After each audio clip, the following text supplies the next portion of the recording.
آپ علیہ السلام نے فرمایا میں تم میں دو بھاری بھرکم اور بڑی عظیم شان چیزیں چھوڑ کے جا رہا ہوں، ان کو مضبوطی سے پکڑو گے کبھی گمراہ نہ ہوگے۔ پھر آپ نے فرمایا وَلَن يَفْتَرِقَا حَتَّى يَرِدَ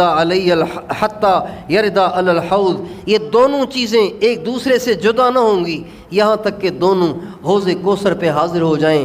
ان میں سے ایک اللہ کی کتاب جس میں ہدایت ہے اور نور ہے، اور دوسری چیز میرے اہل بیت۔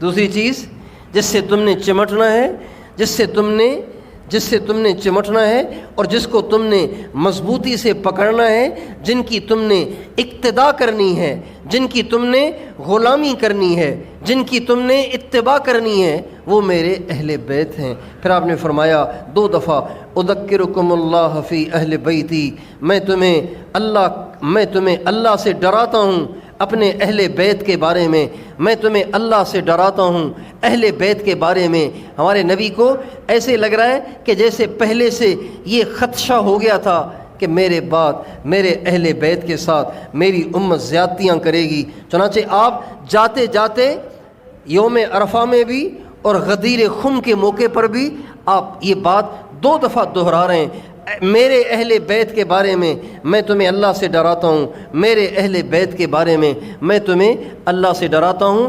اہل بیت کو مضبوطی سے پکڑنا ہے، کتاب اللہ کو مضبوطی سے پکڑنا ہے۔ اہل بیت کو مضبوطی سے پکڑنے کا کیا مطلب؟ اہل بیت کو مضبوطی سے پکڑنے کا کیا مطلب؟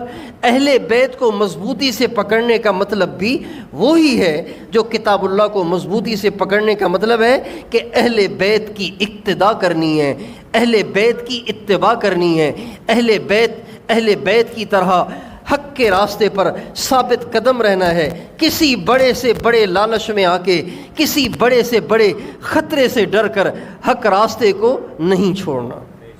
یہ مطلب ہے اہل بیت کو مضبوطی سے پکڑنے کا۔